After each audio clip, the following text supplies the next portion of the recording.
ಪ್ರಮಾಣವನ್ನು ಜಾಸ್ತಿ ಮಾಡ್ತಾರ, ಅಥವಾ ಜೀವಾವಧಿ ಶಿಕ್ಷೆನೋ ಅಥವಾ 10 ವರ್ಷಕ್ಕಿಂತ ಮೇಲ್ಪಟ್ಟು ಶಿಕ್ಷೆ ಕೊಟ್ಟು ದಂಡದ ಪ್ರಮಾಣವನ್ನು ಕಡಿಮೆ ಮಾಡ್ತಾರ? ಇದೆಲ್ಲವೂ ಕೂಡ ಅಷ್ಟೇ ಕುತೂಹಲ. ಸದ್ಯಕ್ಕೆ ಕೋರ್ಟ್ ಹಾಲ್ನಲ್ಲಿ ಜನ ಕೂಡ ಅಷ್ಟೇ ತುಂಬಿದ್ದಾರೆ. ಕಳೆದ 1 ಗಂಟೆಯಿಂದಲೂ ಕೂಡ ಅಷ್ಟೇ ಯಾರೂ ಕೂಡ ಕದಲ್ತಾ ಇಲ್ಲ, ಕೋರ್ಟ್ ಹಾಲ್ ಒಳಗಡೆ ಹೋಗಕ್ಕಾಗ್ತಾ ಇಲ್ಲ.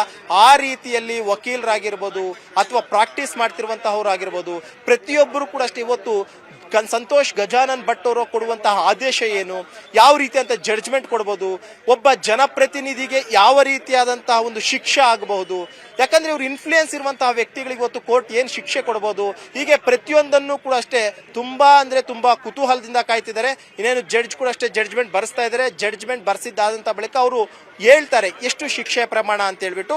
ಆ ಒಂದು ಶಿಕ್ಷೆ ಪ್ರಮಾಣ ಎಷ್ಟು ಅನ್ನುವಂಥದ್ರ ಮೇಲೆ ಸಾಕಷ್ಟು ಕುತೂಹಲ ಇದೆ. ಜೊತೆಗೆ ಸಾರ್ವಜನಿಕ ವಲಯದಲ್ಲೂ ಕೂಡ ಅಷ್ಟೇ ಜನ ಈ ಒಂದು ಶಿಕ್ಷೆಯ ಪ್ರಮಾಣವನ್ನ ಅಕ್ಸೆಪ್ಟ್ ಮಾಡ್ತಾರ, ಕಾನೂನಿನ ಮೇಲೆ ಯಾವ ಮಟ್ಟಿಗೆ ಗೌರವ ಕೊಡುತ್ತೆ ಅದು ಅನ್ನುವಂಥದ್ದು ಕೂಡ ಅಷ್ಟೇ ಬಹುತೇಕ ಇನ್ನೇನು ಕೆಲವೇ ಕ್ಷಣದಲ್ಲಿ ಗೊತ್ತಾಗುತ್ತೆ. ನವಿತಾ, ಮಂಜುವಾರ್ಯ, ಈಗಾಗಲೇ ಈ ಒಂದು ಪ್ರಕರಣ ಇಡೀ ನಾವಾಗಲೇ ಹೇಳಿದಾಗ ದೇಶದಾದ್ಯಂತ ಸಂಚಲನಕ್ಕೆ ಕಾರಣ ಆದಂತಹ ಪ್ರಕರಣ. ಈಗ ಇದೇ ಒಂದು ಈ ಅತ್ಯಾಚಾರಿ ಏನು ಹೇಳ್ತಾನೆ ಅಂತ ಹೇಳಿದ್ರೆ, ನಾನು ರಾಜಕೀಯ ಷಡ್ಯಂತ್ರ ಅನ್ನುವ ವಿಚಾರವನ್ನ ಹೇಳ್ತಾನೆ. ರಾಜಕೀಯದಲ್ಲಿ ಆತನ ಪರ ವಕೀಲರು ಹೇಳ್ತಾರೆ ಆತ ರಾಜಕೀಯದಲ್ಲಿ ಬೆಳಬೇಕಾಗಿದ್ದಂಥವನು, ಆತನ ವಯಸ್ಸು ಇನ್ನೂ ಕೂಡ 34 ವರ್ಷ, ಜೊತೆಗೆ ಆತನ ಫ್ಯಾಮಿಲಿ ವಿಚಾರಗಳನ್ನ ಕೂಡ ಹೇಳ್ತಾರೆ. ಇದು ಎಷ್ಟು ಪ್ರಭಾವ ಬೀರುವಂತಹ ಸಾಧ್ಯತೆಗಳಿದೆ, ಅಥವಾ ಶಿಕ್ಷೆಯ ಪ್ರಮಾಣ ಕಡಿಮೆ ಮಾಡೋದಕ್ಕೆ ಇವೆಷ್ಟು ಸಹಕಾರಿ ಆಗತ್ತೆ?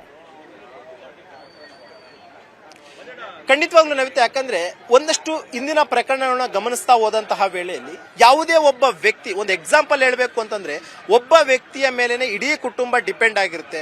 ಜೊತೆಗೆ ಆತನ ಕುಟುಂಬದಲ್ಲಿರುವಂತವ್ರ ತಂದೆ ತಾಯಿಗೆ ಏನೋ ವಯಸ್ಸಾಗಿರುತ್ತೆ ಅಥವಾ ಅನಾರೋಗ್ಯ ಪೀಡಿತರಾಗಿರ್ತಾರೆ, ಅವರಿಗೆ ಹಾಸ್ಪಿಟಲ್ಗೆ ತೋರಿಸಬೇಕಂತ ಅಗತ್ಯತೆ ಇರುತ್ತೆ.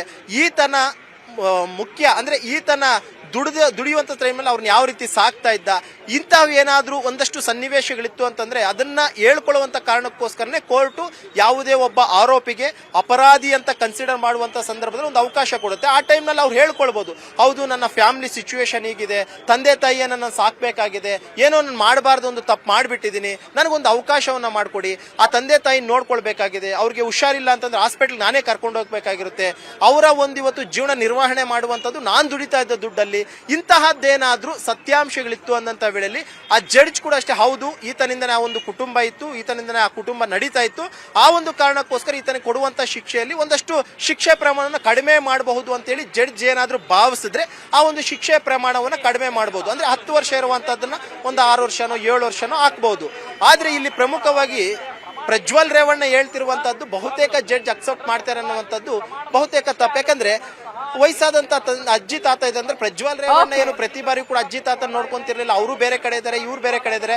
ಈ ಒಂದು ಕಾರಣಕ್ಕೋಸ್ಕರ ಜಡ್ಜ್ ಇದನ್ನ ಅಕ್ಸೆಪ್ಟ್ ಮಾಡ್ತಾರ ಅಥವಾ ಅಕ್ಸೆಪ್ಟ್ ಮಾಡಲ್ವಾ ಅನ್ನುವಂಥದ್ದು ಸಾಕಷ್ಟು ಕುತೂಹಲ ಆಗಿರುವಂತಹದ್ದು. ನವಿತಾ, ಥ್ಯಾಂಕ್ ಯು ಮಂಜುವಾರಿ ಈ ಕ್ಷಣದ ಅಪ್ಡೇಟ್ಸ್ಗೆ.